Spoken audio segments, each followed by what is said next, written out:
Kalau Maenah punya banyak temen, aku juga sama lur. Selama di Hong Kong, aku ketemu banyak teman baru. Salah satunya adalah Mbak Pur, pekerja migran Indonesia asal Lampung. Dari Mbak Pur dapat banyak kesempatan, termasuk bantu-bantu di rumah majikannya. Dan hari ini aku diminta bantu kirim barang ke Indonesia. Sambil bantuin, sekalian aku cari tahu, biar nanti aku nggak bingung kalau mau kirim barang untuk simbok di kampung.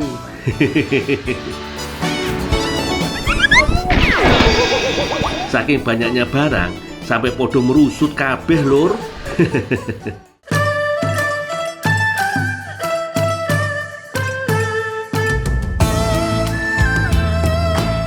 Iki langsung dikirim ini po mbak? Apa meh pakai kardus? Cukup po? Pak Leno, Pak Mei ini barangnya. Oh, orang sak tasik itu kok, Mbak? Mbak tak kumpul-kumpul ben amat akeh. Oh. Walah, pantes. Wong barang sebanyak iki kok kardusnya mung seuprit. Nek nang ngono kok dhewe ora bati akeh. Sebenarnya ini fresh ya, Mbak ya, orang berat. Iya. Jadi lor, orang-orang Indonesia ini lor, kalau dia mau pulang atau liburan, itu dia untuk mengurangi karbonnya di pesawat, mereka dipaketin lor. Maklum, di zaman saiki harga kargo pesawat mahal banget. Oh iyo, kalau mau kirim barang ke Indonesia gak harus pakai kardus yo lur. Bisa langsung pakai tas besar koyo yang dibawa Mbak Pur iki. Tapi resiko ditanggung penumpang alias ditanggung sendiri yo. Mbak Pur sendiri lebih pilih pengiriman pakai kardus. Soalnya barang di dalamnya lebih terlindungi, jadi aman dari resiko barang penyok atau rusak.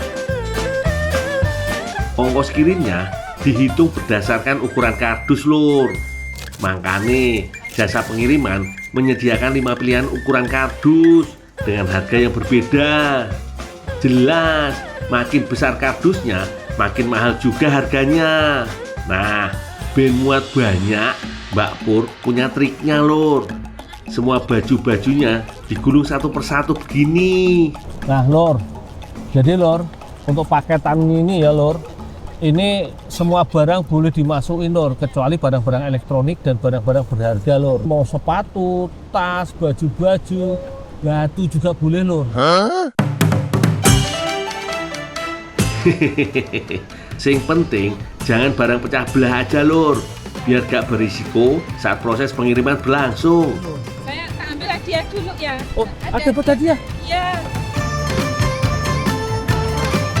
Ternyata tiap jasa pengiriman kasih promo spesial untuk pelanggan yang mau pakai jasanya. Makin besar paketan yang dikirim, makin besar pula hadiah yang didapat. Lor, jebule lor kalau kita paketin di Hong Kong ini lor, ke Indonesia lor. Jadi untuk bersaing nih, operator-operator paket ini lor, mereka menawarkan hadiah-hadiah khusus.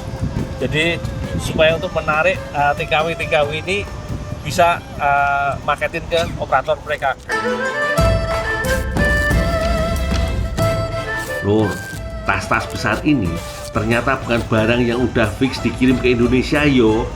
Isinya masih barang titipan yang entah kapan mau dikirimnya. Jadi calon pengirim biasanya nitip barangnya dulu ke jasa pengiriman. Sambil nunggu mereka masih nyortir lagi barang apa aja yang mau dibawa dari rumah majikan. Kalau barangnya dirasa wis cukup banyak, baru mereka datang lagi ke tempat ekspedisi buat di packing dan dikirim ke Indonesia. Ben sekalian banyak dan ongkos kirimnya jadi lebih hemat. Mbak Pur, Ya. ini akeh banget ya. Ini asli gue apa wae, Mbak? Ya itu ada, nggih kapang, nggih kucing, nggih anak.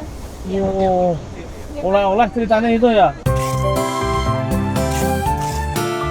Wis penuh mbak, langsung ditutup yo. Tinggal dipaketin ke Indonesia loh. Jadi kalau sekitar Jakarta, Lampung itu bisa 5 harian. Naik Jawa Tengah seminggu katanya loh. Jawa Timur 2 minggu. Alon-alon, sing penting barang bisa sampai depan rumah ya lur.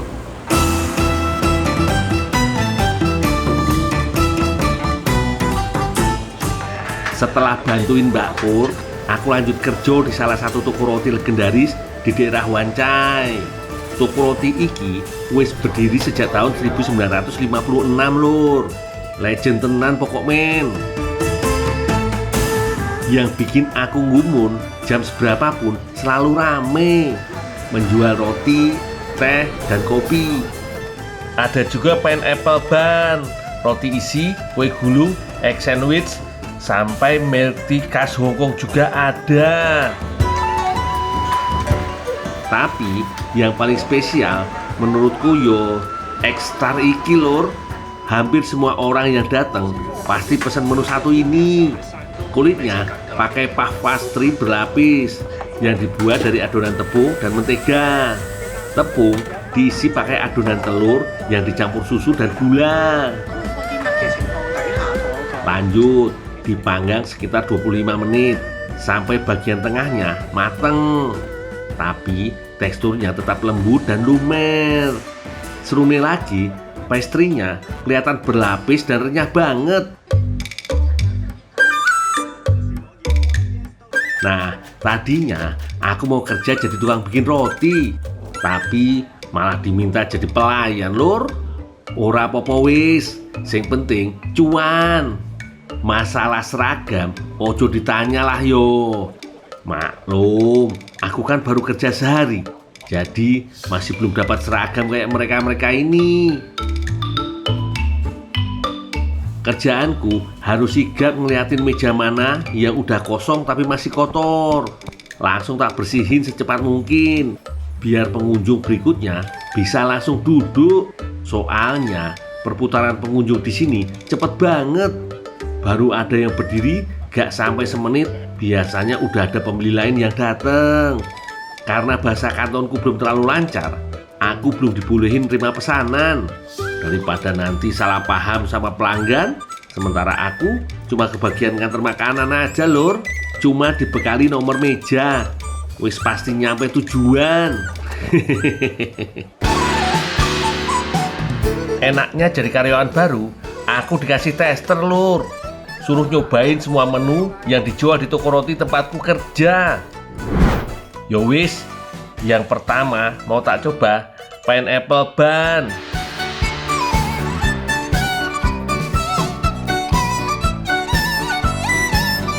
Rotinya lembut lur, kayak roti manis, ngasih mentega atau butter. Kalau di Indonesia sari kaya yo, campuran gula, telur, sama santan itu lur.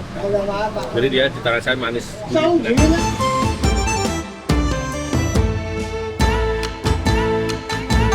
Meski namanya pineapple bun, roti iki sama sekali gak pakai buah nanas loh. Disebut begitu karena bagian atas rotinya retak-retak setelah dipanggang, mirip kulit buah nanas.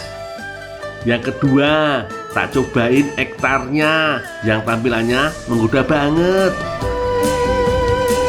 Rasa telur sama susunya kental banget lor. Terbaik pokok men. Tapi masih ada roti ketiga yang belum dicoba. Nah lor, ini chicken pie lor. Pie.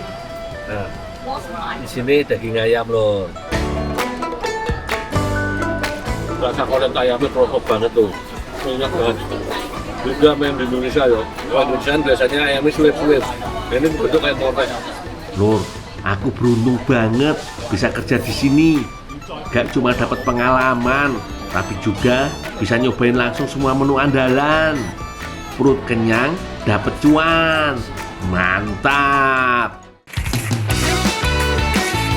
Lur, habis makan, aku jadi inget pernah buat inovasi makanan yang rasanya seenak ini. Namanya Mipan Nogosari Cililin. Jangan kemana-mana lor. Habis iklan aku balik lagi yo.